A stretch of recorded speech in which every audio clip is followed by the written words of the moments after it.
Buenos días, Dios les bendiga, gusto en saludarles. Sean todos bienvenidos a esta escuela dominical en este domingo 23 de enero del 2022. Nos da mucho gusto poder estar con ustedes, llegar hasta sus casas con la palabra del Señor, esperando que este día en esta escuela dominical pues sea de mucha bendición para su vida. Y para esto pues le invito a que tome su Biblia y la tenga ahí en la segunda carta a los Corintios, capítulo número 3.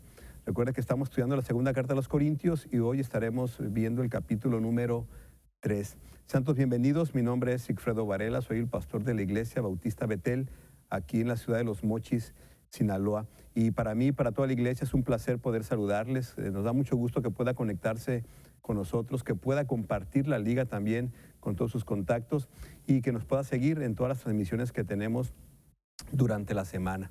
Bien, pues, si usted ya tiene su Biblia en su mano, le invito a que junto conmigo oremos para dar inicio a esta escuela dominical. Oramos. Señor, te damos gracias por este domingo que nos permites una vez más, Señor, poder leer tu palabra, escudriñarla y rogándote, Señor, que cada vez que abramos tu palabra, nuestras vidas sean transformadas por ella, Señor, y que podamos también tener la voluntad y la disposición de alinear nuestras vidas completamente a tu palabra, Señor. Te ruego pues que uses mi vida y que prepares nuestros corazones para escuchar tu palabra. Todo esto te lo pedimos en el nombre de Jesús. Amén.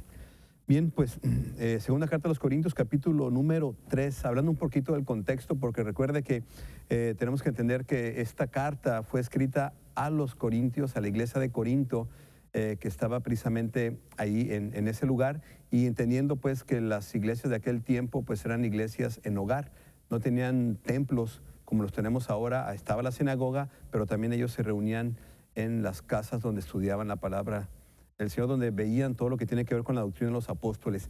Y Pablo esta carta la escribe a ellos, entendiendo el contexto que vivía la iglesia de Corinto. Recuerda que Corinto era un pueblo gentil, sí, era un pueblo y una iglesia mayormente formada por gentiles, donde tenían pues obviamente toda la cultura prácticamente en contra pues de la ideología cristiana. Y bueno, la iglesia de Corinto tenía que vivir como creyentes en un contexto totalmente contrario, un contexto politeísta, cuando ellos como creyentes eran monoteístas. Y bueno, todo esto la iglesia tenía que aprender a vivir como creyentes en un mundo incrédulo. Y bueno, esto para la iglesia no había sido tan fácil, había sido difícil. La misma iglesia había presentado problemas dentro de ella, y si usted ha leído la primera carta de los Corintios, y bueno, y si no lo ha leído, le invito a que pues entre a la página de la iglesia y pueda irse a la escuela dominical. Empezamos desde la primera carta a los Corintios, ya estamos en la segunda carta a los Corintios. Pero bueno, algunos de los detalles de la iglesia, aparte de que bueno, había pecado en ella, también había divisiones, había conflictos relacionados con algunas lealtades mal entendidas. Algunos decían que su líder era Pablo, otros decían que era Apolos, otros que era Cefas, otros decían que era Jesús. Y bien, además de eso, había dentro de la iglesia algunas personas que estaban hablando mal del ministerio del apóstol Pablo, lo querían poner en duda. Y bueno, si usted ve el capítulo número 2, al final, Pablo está hablando precisamente de aquellos muchos, porque dice en el versículo Pablo que había muchos que medraban falsificando la palabra. Entonces había también dentro de la iglesia personas que estaban torciendo la palabra del Señor. Y bien, estos conflictos que Pablo observa en la iglesia de Corinto son conflictos que igual pudieran aparecer en la iglesia de hoy. De tal manera que aunque esta carta fue escrita a los Corintios, es una carta escrita también para la iglesia. Así que espero que podamos hoy tener enseñanzas claras para nuestra vida como creyentes y como iglesia, y que podamos vivir de la manera en que Cristo ha querido que vivamos como su iglesia en este tiempo, en este mundo que a usted y a mí nos está tocando vivir. Bien, directamente el capítulo número 3, versículo 1. Yendo al texto, dice la palabra del Señor a manera de pregunta. Pablo inicia este capítulo 3 haciendo dos preguntas, en las cuales obviamente se espera que la respuesta sea un no. Dice la primera pregunta: ¿comenzamos otra vez a recomendarnos a nosotros mismos? Es decir, ¿es necesario que tenga yo que recomendarme? dice el apóstol Pablo. Segunda pregunta, tenemos necesidad, como algunos, de cartas de recomendación para ustedes o de recomendación de ustedes. Unas preguntas que hace Pablo acerca precisamente del ministerio, de la vida de él como creyente y de lo que estaba pasando ahí en la iglesia de Corinto, que estaban queriendo desconocer el ministerio del apóstol Pablo. Entonces Pablo hace esta especie de pregunta. Sí, hasta suena un poco sarcástica la pregunta. Tengo que otra vez recomendarme para ustedes que no me conocen. Recuerda que Pablo, siendo el apóstol a los gentiles, él inicia la obra ahí en Corinto, él visita Corinto de tal manera que fue el que llevó el evangelio a la iglesia de Corinto, de tal manera que Pablo no solamente era conocido por la iglesia de Corinto, sino que él mismo amaba a la iglesia de Corinto. Por eso es que Pablo, conociendo lo que estaba pasando en Corinto, él abre su corazón y muestra su sentir respecto a lo que sucedía ahí en Corinto, hablando precisamente de los que estaban queriendo dañar el ministerio del apóstol Pablo. Pablo, a manera de pregunta y probablemente con algo de molestia, les pregunta, ¿acaso tengo que comenzar? O sea, tengo que empezar a recomendarme, ¿que acaso no me conocen? ¿O hay necesidad de que se mande una carta de recomendación? Quiero comentar que en las iglesias del primer siglo tenían esta costumbre de mandar cartas de recomendación. De hecho, en la iglesia de hoy se acostumbra, para ser parte de la iglesia o ser miembro de una iglesia o ser creyente y cambiarse a otra iglesia, muchas de las veces se solicita una carta de recomendación donde la iglesia pueda recomendar al creyente para que cuando llegue a otra iglesia pues sea conocido por lo que se dice de él en otra iglesia. Pero bien, Pablo les pregunta a la iglesia de Corinto, ¿qué acaso tenemos necesidad, como algunos, porque sucedía, de cartas de recomendación para ustedes? ¿Que acaso no me conocen y tengo que llevar una carta donde alguien me recomiende para que ustedes me conozcan, o de una recomendación de ustedes? Eso suena raro. O sea, tendría yo que pedirles a ustedes, dice Pablo, una carta de recomendación donde ustedes mismos me recomienden a mí, a la misma iglesia a la que ustedes pertenecen. Entendemos que esto suena algo raro, pero bueno, Pablo queriendo afirmar su ministerio y también de alguna manera haciéndoles ver a la iglesia pues que tenían que hacer algo con aquello que estaba pasando dentro de la iglesia. Recuerde que el propósito de la iglesia, y no solamente la de Corinto, sino de la iglesia en general, es ser testigos de Jesús. De tal manera que el versículo 2, el apóstol Pablo les empieza a decir a la iglesia de Corinto, dice, nuestras cartas son ustedes.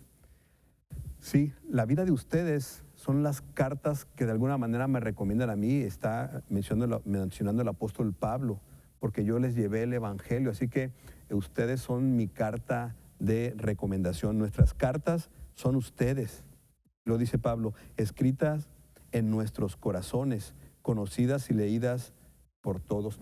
La influencia del apóstol Pablo, obviamente pues entendiendo que el mensaje que el apóstol Pablo llevó, que es el evangelio, ese evangelio que se escribe y se plasma en los corazones. Entendiendo también que el apóstol Pablo amaba a esta iglesia de tal manera que los llevaba en el corazón, porque se los dijo en muchas ocasiones, hablando del amor tan entrañable el apóstol Pablo a la iglesia, en este caso la iglesia de Corinto, y cómo Pablo hace mención de que la vida de ellos es lo que recomienda el ministerio del apóstol Pablo. Ustedes son mi recomendación, dice el apóstol Pablo, grabada en nuestros corazones. Pablo los llevaba en el corazón.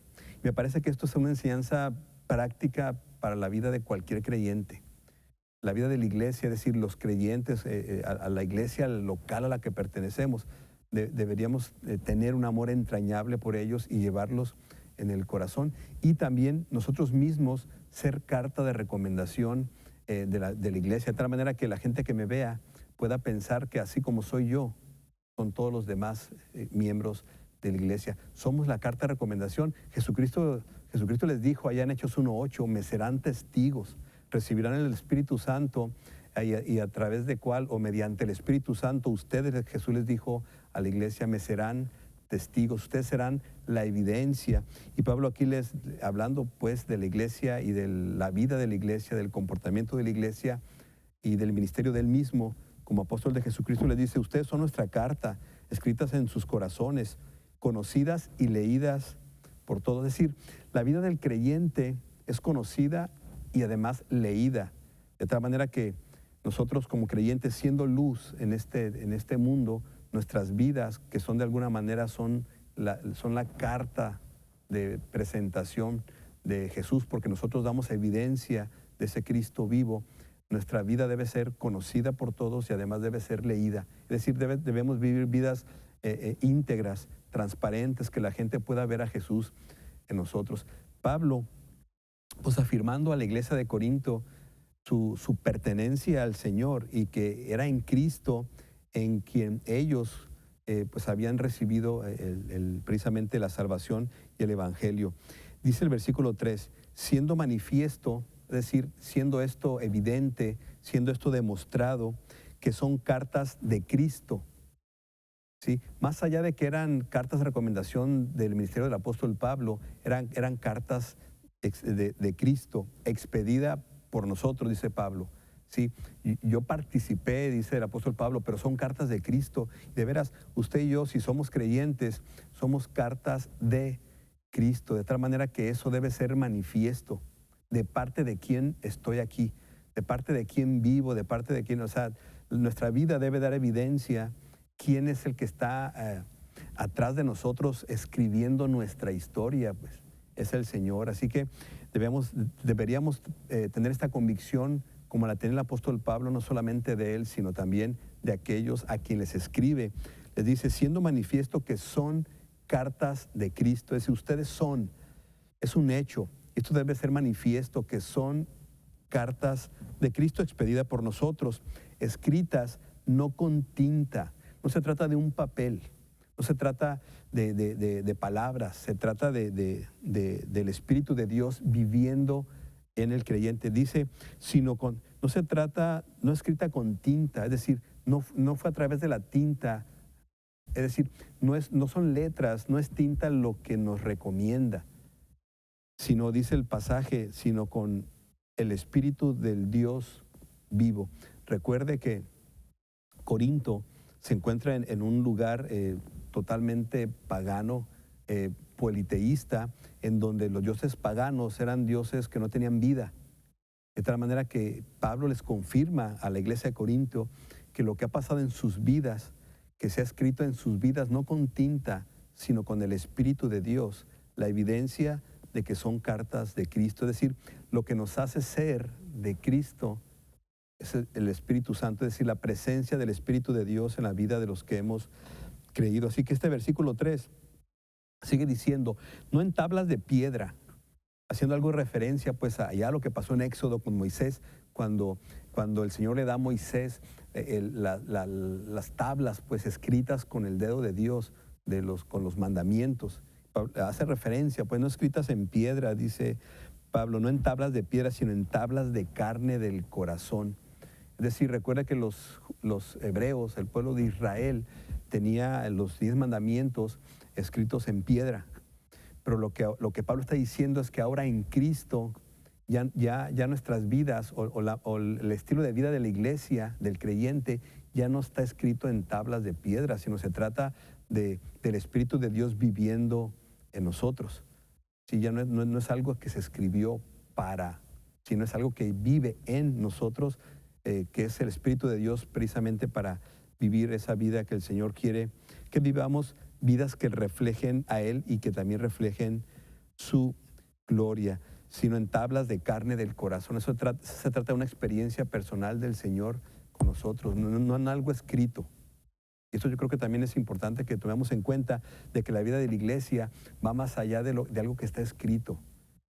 Sí, nosotros enseñamos la Biblia, predicamos de Jesús, predicamos lo que dice la Biblia, pero nuestras vidas deben dar evidencia de lo que estamos compartiendo y no solamente que debe quedar escrito. De hecho, como creyentes deberíamos tener el atrevimiento y la certeza de decir, veme a mí, observa mi vida para que puedas ver a Jesús. Pero lo que típicamente a veces decimos es, no me veas a mí, mejor ve lo que dice la Biblia, sí, pero nosotros los creyentes, como dice el apóstol Pablo, somos cartas de Cristo y no escritas con tintas, sino con el Espíritu del Dios vivo, y no en tablas de piedra, sino como dice en el pasaje, en tablas de carne del corazón.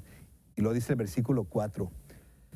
Y tal confianza, de esto que está hablando el apóstol Pablo, de lo que ha sucedido en la vida del creyente, el Espíritu de Dios morando en él, dice el versículo 4, y tal confianza, tal certeza tenemos mediante Cristo para con Dios. Es decir, esa seguridad de que tenemos al Espíritu de Dios en nosotros viene de Cristo. Es Cristo quien nos asegura que ahora le pertenecemos y tenemos esa confianza mediante Cristo en Dios, dice el versículo 4.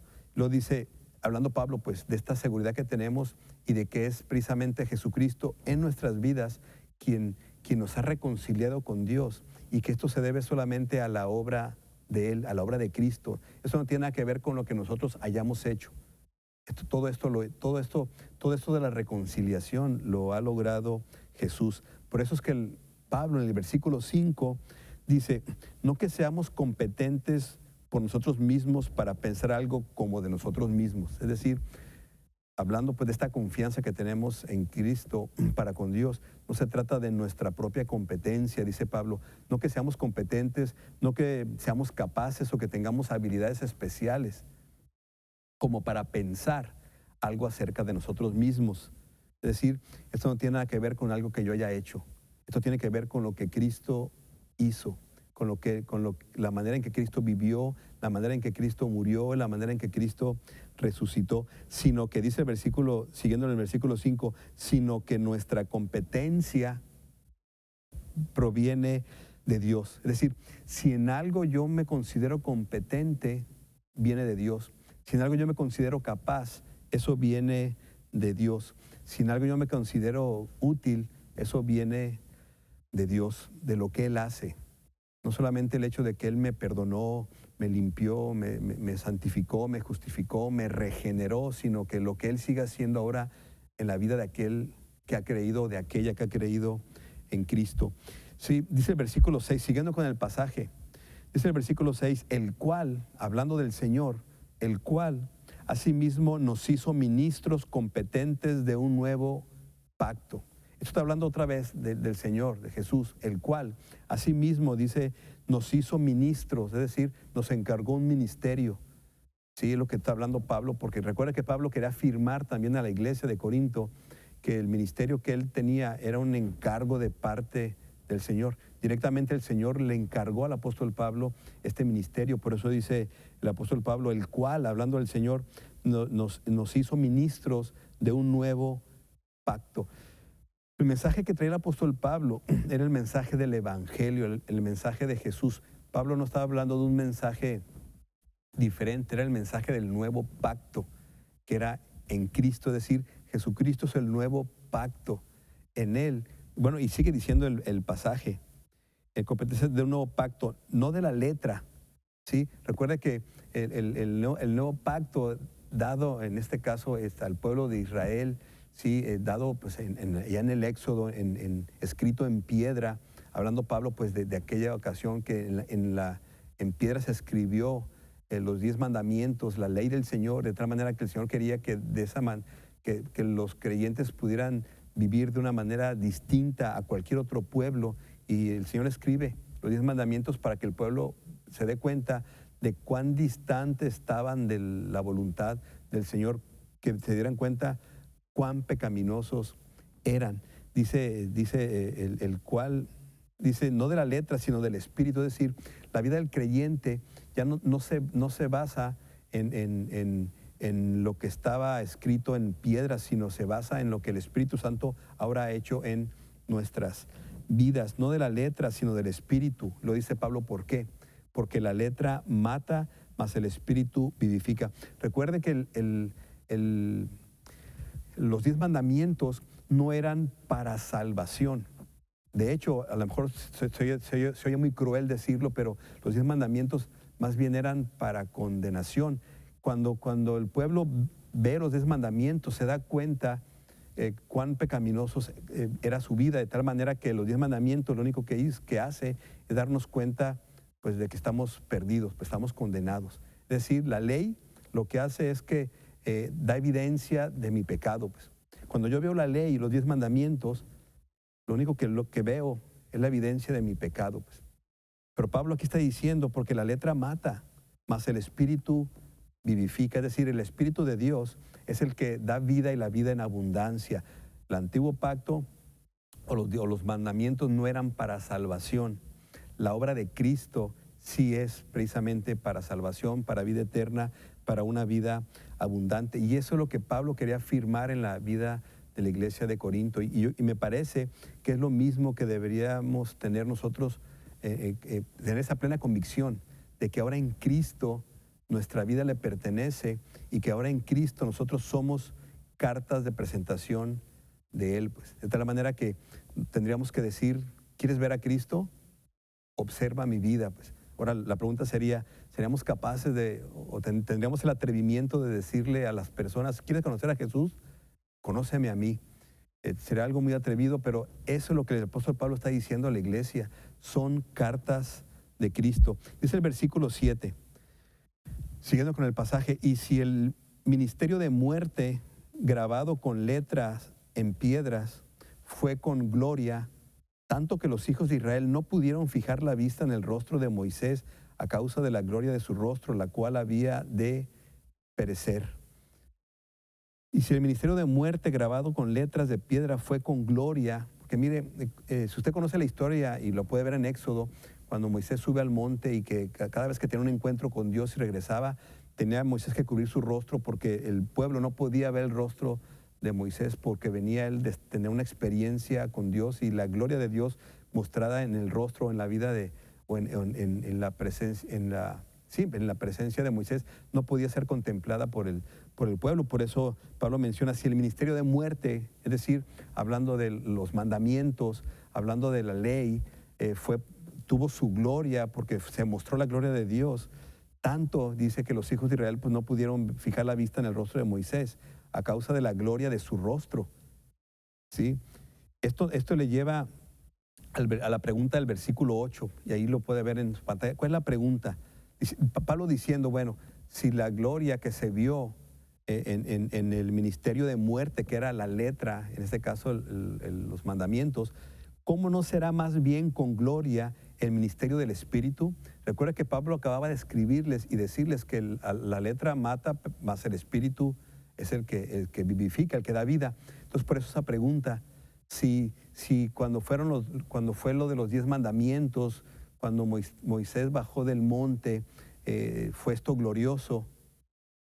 Ahora imagínense, dice Pablo, ¿cómo no será más bien con gloria el ministerio del Espíritu? Es decir, lo que el Espíritu hace en la vida de las personas. Eso tiene mucho más gloria que lo que hizo los 10 mandamientos. ¿Sí? ¿Por qué? Porque cuando entendemos nuestra condición delante del Señor, a raíz de los mandatos o de lo que el Señor dejó escrito como mandato para vivir de acuerdo a ellos, y nos damos cuenta que es imposible poder vivir de esa manera, de tal manera que es imposible que nuestra conducta pueda salvarnos o pueda reconciliarnos con Dios. Si eso que se mostró en el Éxodo fue de gloria, ¿cómo no será de mayor gloria lo que el Espíritu hace, que es precisamente reconciliarnos con Dios? Que a través de lo que Jesús hizo, la vida de Jesús, que fue una vida totalmente pura y limpia, sin pecado, y que fue precisamente la vida de Jesús la que lo hizo a él propicio para ir a la cruz, porque no cometió pecado. ¿Cómo no será mayor gloria toda la obra de Cristo en la vida de la iglesia, en la vida de aquellos que han creído en él? Dice el versículo 9, otra vez haciendo Pablo como esta especie de comparación, porque si el ministerio de condenación fue con gloria, mucho más abundará en gloria el ministerio de justificación. Es decir, la obra de Cristo tiene mucho más gloria que en este caso, pues que la obra que sucedió en el Éxodo con Moisés y con las tablas de la ley, que de hecho fue de gran gloria, porque el pueblo de Israel estaba conociendo al único Dios vivo y verdadero, y esto fue glorioso. Pero cuando vamos a lo que hizo Jesucristo, reconciliarnos con Dios, y que ahora podemos acercarnos a ese Dios vivo siendo justificados por la vida y por la obra de Cristo, eso es de mucho más peso y de mucho más gloria. Por eso es que el apóstol Pablo dice en este versículo 9 precisamente eso. Porque si el ministerio de condenación fue con gloria, mucho más abundará en gloria el ministerio de justificación. Siguiendo con el versículo 10, dice, porque aún lo que fue glorioso no es glorioso en ese respecto, en comparación con la gloria más eminente. Definitivamente, si tuviéramos que comparar, como dice aquí en el versículo 10, pues, si aquello en el Antiguo Testamento, en el Éxodo, en el monte, fue glorioso, imagínense, o sea, qué mayor gloria lo que ahora, en lo que hizo Cristo, todo ese ministerio de la reconciliación, la justificación, el poder acercarnos a Dios, ya habiéndonos reconciliado con Él por la obra de Cristo, eso es mucho más glorioso. Entonces recuerde que había una intención también del apóstol Pablo de afirmar a los creyentes gentiles en el hecho de que son parte del pueblo de Dios, porque esta situación esta situación cultural que había en el pueblo de Israel y los demás pueblos que no eran del pueblo de Israel o que no eran judíos, y esta especie como de desprecio o de marginación porque no son judíos. Entonces Pablo, afirmando a la iglesia de Corinto, siendo gentiles, recordándoles esto, pues, que sí, obviamente tiene su gloria el hecho de haber sido parte del pueblo de Israel y haber experimentado lo que experimentaron ellos en el desierto y en todo el trayecto desde Egipto hasta la tierra prometida fue glorioso. Pero lo que ahora en Cristo podemos experimentar, todos aquellos que hemos creído en Él, es como dice el apóstol Pablo, con la gloria más eminente. Porque toda la obra de Dios en Cristo Jesús, Dios mismo haciéndose hombre, estando entre los hombres, viviendo como hombre, pero en total obediencia y perfección, yendo a la cruz, muriendo en la cruz para que usted y yo pudiéramos reconciliarnos con Él, eso es glorioso. Eso habla de la supremacía de Cristo. Dice el versículo 11, siguiendo, porque si lo que perece tuvo gloria, mucho más glorioso será lo que permanece. Otra vez, me parece que este pasaje también es muy, muy claro, porque si lo que perece tuvo gloria, mucho más glorioso será lo que permanece.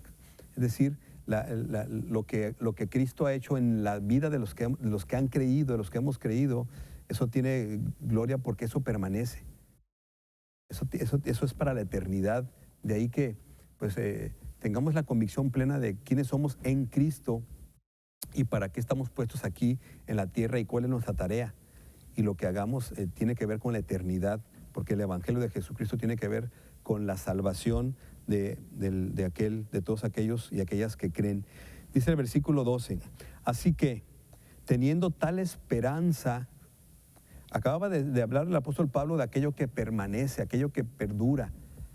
Ahora dice el apóstol Pablo, teniendo tal esperanza en el versículo 12, así que teniendo tal esperanza, usamos de mucha franqueza. O sea, con esa esperanza que tenemos en el Señor Jesucristo, en su presencia en nuestras vidas, en la esperanza de una vida eterna en su presencia, por eso es que hablamos con franqueza, porque tenemos tal confianza en Él y en la obra que Cristo hace, que hablamos con mucha franqueza. Dice el siguiente verso, 13, y no como Moisés, porque ponía un velo sobre su rostro para que los hijos de Israel no fijaran la vista en el fin de aquello que había de ser abolido. Pues, ¿sí? No es que Pablo esté menospreciando todo aquello que sucedió, pero Pablo está afirmando que la obra de Cristo, anunciada desde los profetas, sí, que de alguna manera, pues, porque recuerda que Moisés es una tipología de Jesús como libertador, pero bueno, lo que el apóstol Pablo quiere llevar a la iglesia de Corinto es que ahora en Cristo tenemos esa esperanza, esa seguridad, porque es algo que permanece y que no solamente tiene que ver con la vida presente, sino con la vida futura. Dice el versículo 14, pero el entendimiento de ellos se embotó, porque hasta el día de hoy, cuando leen el antiguo pacto, les queda el mismo velo no descubierto, el cual por Cristo es quitado. ¿Sí? Bien, este pasaje, recuerda que había entre el pueblo judío estaban los religiosos, que eran los escribas, los fariseos, ¿sí? Gente que conocían la escritura de aquel tiempo, conocían las profecías, conocían todas aquellas profecías que hablaban del Mesías prometido, y aún leyendo las profecías y leyendo el Antiguo Testamento, y como dice el apóstol Pablo, conociendo el antiguo pacto, les queda el mismo velo, no, dice el mismo velo no descubierto, es decir, siguen ignorando la verdad, pues. Aquellos que aferrados a la letra, aferrados siguen con el velo puesto, es decir, siguen sin ver la verdad del Evangelio, aún conociendo las profecías. Los religiosos de aquel tiempo seguían con el mismo velo, y Pablo hace referencia precisamente de esto, de lo que estaba sucediendo, de lo que sucedió en el pueblo de Israel y lo que estaba sucediendo aún en medio de los judíos, que había desconocimiento de que Jesucristo era el Hijo de Dios, y termina diciendo el cual, es decir, hablando del velo, por Cristo es quitado. Recuerden que si usted lee en los evangelios, cuando Jesucristo es crucificado y muere, el velo del templo se rasga, de tal manera que ahora la relación con Cristo es una relación personal. Todos tienen acceso precisamente a Jesucristo, porque Él vino a romper ese velo que dividía el lugar santo del lugar santísimo, al lugar en que nadie entraba, más que el sumo sacerdote. Pero bueno, dice el pasaje, Jesucristo vino a romper el velo, quitarnos el velo o quitar la ceguera que había, para que ahora podamos a través de Jesucristo conocerle a Él, que Él es la verdad, como Él mismo lo dijo, Él es el camino, la verdad y la vida. Dice el versículo 15, y aún hasta el día de hoy, cuando se lee a Moisés, el velo está puesto sobre el corazón de ellos, ¿sí? Aún cuando se lee, porque recuerda que en la sinagoga, cada sábado en las sinagogas se leían los escritos, se leían el Antiguo Testamento, se leían las profecías, se leía acerca de Moisés, se enseñaba precisamente todo eso. Y dice el apóstol Pablo, porque aún en nuestros días, cuando se lee a Moisés, el velo está puesto sobre el corazón. Recuerda que Pablo estaba hablando, haciendo esta especie, hablando de la piedra y el corazón. Sí, hablando de que se escribió en piedra, pero ahora escrita en corazones. Recuerda que uno de los profetas también mencionó que el Señor iba a convertir nuestro corazón, iba a convertir ese corazón de piedra en un corazón de carne. Y Pablo estaba haciendo referencia a los religiosos, a los legalistas, pues, que están enfocados en el legalismo de sus tradiciones y no quieren reconocer, pues, que en Cristo Él pues ha dado es el nuevo pacto, y que además ha dado esa libertad en Cristo para vivir de acuerdo a su voluntad, siendo Él el dador precisamente de la vida. Dice el versículo 16, pero cuando se conviertan al Señor, el velo se quitará. Recuerden, Pablo estaba, esos dos versículos, pues, hablando de los que leen, pero sigue con su velo puesto. Pero dice el versículo 16, pero cuando se conviertan, es decir, es necesario la conversión, es necesario conocer a Cristo para poder entender todo lo que la Biblia nos dice, porque es Cristo quien quita el velo, nos permite conocer precisamente a ese Dios vivo y verdadero. Pero cuando se conviertan al Señor, el velo se quitará. Dice el siguiente verso 17, porque el Señor es el Espíritu, y donde está el Espíritu del Señor, allí hay libertad. Donde está el Espíritu del Señor hay libertad, dice, porque el Señor es el Espíritu. Recuerde que la Biblia nos habla de un Dios trino, donde un Dios mismo que es el Padre, el Creador, Dios mismo que es el Hijo, Jesucristo, Dios mismo que es el Espíritu de Dios, el Espíritu Santo. Entonces Pablo dice, porque el Señor es el Espíritu. Recuerda que Pablo estuvo hablando en el capítulo 3, hablando precisamente, haciendo la comparación entre la tinta y el espíritu, la piedra y el Espíritu de Dios que escribe la verdad del Señor en el corazón, que Él es quien hace precisamente esa obra de redención en el corazón del hombre y de la mujer, que es Dios, el Espíritu de Dios. Y donde está el Espíritu del Señor, allí hay libertad. Recuerda que el pueblo judío, bueno, no nomás el pueblo judío, el pueblo en general estaba siendo esclavo de sus propias concupiscencias, sus propias ideologías, sus propias creencias, y principalmente esclavo de su propio pecado. Lo que el Señor hace en la vida de aquel que cree, de aquel o aquella que deposita su confianza en Él, es precisamente traer esa libertad, ese velo que el Señor nos quita para conocer la verdad. Jesús dijo, y conoceréis la verdad, y la verdad los hará libres. De tal manera que en Cristo es quien, pues, es a través de Él que conocemos la verdad del Señor, la verdad del Evangelio. Es a través de Jesús por quien nos reconciliamos con Dios, y entonces vivimos en libertad. Libertad de que hemos sido libres de la condenación del pecado, porque recuerda que la paga del pecado es muerte, pero el regalo de Dios es vida eterna en Cristo Jesús. En Cristo hemos sido libres también del poder del pecado sobre nosotros. Es decir, el pecado, como dice Pablo, ya no se enseñorea de nosotros. Hemos sido libres de la esclavitud al pecado.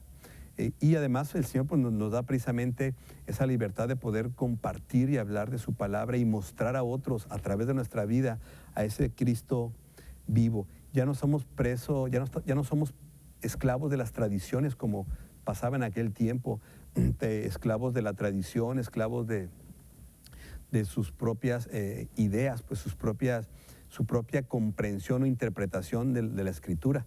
El Señor viene a mostrar la verdad del Evangelio. Él viene a cumplir la ley y los profetas. Él viene precisamente a mostrar la manera en que Dios ha querido desde siempre que su pueblo viva. Dice el versículo 18, que es el último versículo del capítulo 4, por tanto, ¿sí? Dice Pablo, es decir, después de todo este discurso que Pablo dijo, por tanto, dice Pablo, nosotros todos, ¿quiénes son? Los que hemos creído, mirando a cara descubierta como en un espejo la gloria del Señor, somos transformados de gloria en la misma imagen como por el Espíritu del Señor. ¿Sí? Por tanto, o sea, para concluir con todo este discurso, dice Pablo, todos nosotros, los que hemos creído, mirando a cara descubierta como en un espejo la gloria de Dios, es decir, sin el velo puesto, sino con la cara descubierta, dice el apóstol Pablo, como en un espejo. Es decir, nuestra vida es como un espejo porque a través de nuestra vida debe verse la gloria del Señor. Nuestra vida debe reflejar la gloria de Dios. Nuestras vidas deben vivir para la gloria de Dios, de tal manera que Dios es glorificado a través de nuestras propias vidas. Somos, dice el apóstol Pablo, somos transformados de gloria en gloria. Esto es un proceso. De tal manera que esto tiene que ver con crecimiento, tiene que ver con desarrollo, tiene que ver con madurez. De tal manera que la vida del creyente, y Pablo recordándole a la iglesia de Corinto, y bueno, y recordando a cualquier iglesia que sea el Señor, que esto de vivir en Cristo y para Cristo es un proceso en el que nuestra vida va reflejando la gloria de Dios, y entonces esto se muestra de gloria en gloria, dice el Señor. Somos transformados, es decir, nuestra vida está siendo día a día transformada y de gloria en gloria en la misma imagen. ¿Cuál imagen? La imagen de Jesús, el Hijo de Dios. Recuerde, si usted va a Génesis, cuando Dios creó a todo lo que Dios creó y creó a los seres vivos, a los únicos seres vivos que el Señor los hizo a su imagen y semejanza, fue al ser humano. Es decir, nosotros lo que nos hace especiales es precisamente que fuimos los únicos seres hechos a imagen de Dios. En Génesis usted puede ver cuando Dios mismo dice hagamos, sí, hablando, teniendo esa comunión entre Él, el Hijo y el Espíritu Santo, hagamos al hombre a nuestra imagen y semejanza, a imagen de su Hijo nos creó, y el propósito del Señor ha sido ese, que podamos nosotros reflejar la imagen de su Hijo, de tal manera que en Cristo podemos reflejar la gloria de Dios precisamente en ese proceso de santificación, de gloria en gloria, de crecimiento en crecimiento, hasta que nuestra vida lleguemos, como dice también el apóstol Pablo, hasta que todos lleguemos a la estatura, a la medida de la plenitud de Cristo. Es el propósito del Señor. Ese es el propósito de la vida de cada creyente, llegar a reflejar la imagen del Señor. Por tanto, nosotros todos, dice el versículo 18, mirando a cara descubierta como en un espejo, es decir, ya sin la cara tapada, con la cara descubierta como en un espejo, la gloria del Señor. Es decir, usted y yo tendríamos que ver en nuestras propias vidas la gloria del Señor. Y todos nosotros, dice, somos transformados. Es decir, vemos la gloria de Dios, pero al mismo tiempo seguimos siendo transformados de gloria en gloria en esa imagen, en la imagen de Jesús, como por el Espíritu del Señor. Es decir, quien opera en la vida del que ha creído es el Espíritu de Dios, quien hace la obra de transformación, de regeneración, de santificación, es la obra del Espíritu de Dios en la vida del creyente. Jesucristo les dijo allá en Hechos 1:8, pero recibiréis poder cuando venga el Espíritu Santo sobre ustedes. Y, es decir, como consecuencia de la presencia del Espíritu de Dios en la vida del que ha creído, entonces dice Jesús, me serán testigos. Serán ustedes la evidencia de la vida de Jesús. Seremos la evidencia. Así que en este capítulo 3, Pablo prácticamente lo que nos está diciendo es que la vida del creyente, la vida de aquellos que han creído en Cristo y aquellos que han creído en Cristo, debe reflejar la gloria de Dios. Somos las cartas de Cristo. Somos de alguna manera la palabra de Dios viviente. La única manera en que la gente puede conocer a Jesús es a través de la vida de aquellos y aquellas que han creído en Él. Porque somos las cartas de Cristo. Es decir, la gloria de Dios se debe reflejar en nosotros para que otros puedan conocerle. Y me parece que esto debería llevarnos a una reflexión, debería llevarnos a una relación con Dios en donde podamos caer de rodillas y decirle, Señor, pues, perdóname. Porque teniendo un propósito, tú teniendo un propósito para la vida de la humanidad, es decir, que te conozcan a ti y a Jesucristo como tu Hijo, y habiéndolo hecho ya algunos, y que no estamos reflejando tu gloria, pues eso es como para pedirle perdón al Señor. Así que yo quiero animarles hoy a que podamos hoy reflexionar en esto. ¿Qué es lo que estamos reflejando en nuestra vida? Pues, la gloria de Dios. ¿A quién están conociendo las personas cuando nos conocen a nosotros? ¿A quién estamos mostrándoles con nuestra propia vida? ¿A Jesús? ¿O estamos mostrando nuestra propia personalidad? ¿Estamos mostrando nuestro propio carácter? ¿O estamos mostrando a Jesús? Porque esa es la tarea de la iglesia y esa es la idea que el apóstol Pablo quería fijar en la iglesia de Corinto, pero también en la iglesia, en cualquier iglesia del Señor, que somos el pueblo de Dios y que nuestra tarea aquí en la tierra es precisamente ser testigos, hacer manifiesto en nuestras vidas a quién le pertenecemos, que es a Jesús. Pues espero que esto sea de bendición para nuestras vidas y bien, pues el próximo domingo estaremos viendo el capítulo número 4 de la segunda carta a los Corintios. Espero que esto sea de bendición para su vida. Le animo a que esto, como queda grabado, usted lo pueda volver a ver y tome sus notas, hagamos compromiso con el Señor, tomemos retos y desafíos para nuestra vida porque tenemos una gran tarea que hacer, porque hay un mundo que necesita ver a Jesús y usted y yo, la iglesia del Señor, somos los responsables de eso. Así que nos vemos el próximo domingo a las 10:30 de la mañana, pero quiero invitarles a que a las 11:30 usted pueda conectarse con sus niños para que vean la escuela dominical para niños. A las 12 tendremos el servicio de mediodía. Le invitamos también a que se conecte con nosotros y también recordarles que durante la semana nos tenemos transmisión el martes a las 8 de la noche por Facebook, viernes 8 de la noche también por Facebook y todos los domingos desde las 10:30 de la mañana estamos transmitiendo y queriendo que usted abra las puertas de su casa para llegar hasta sus corazones. Bien, pues oramos para despedirnos. Sí, cerramos nuestros ojos. Señor, te agradecemos, Padre bendito, este tiempo en que pudimos ver tu palabra y gracias, Señor, por el desafío que nos presentas. Gracias por el reto que pones a nuestras vidas, Señor, y gracias porque lo podemos hacer. Contamos con tu presencia en nuestras vidas y eso nos da precisamente el poder para vivir de acuerdo a tu voluntad. Despídenos, Señor, de la escuela dominical y sigue preparando nuestros corazones para lo que sigue. En el nombre de Jesús, amén. Dios les bendiga. Nos vemos en un rato más.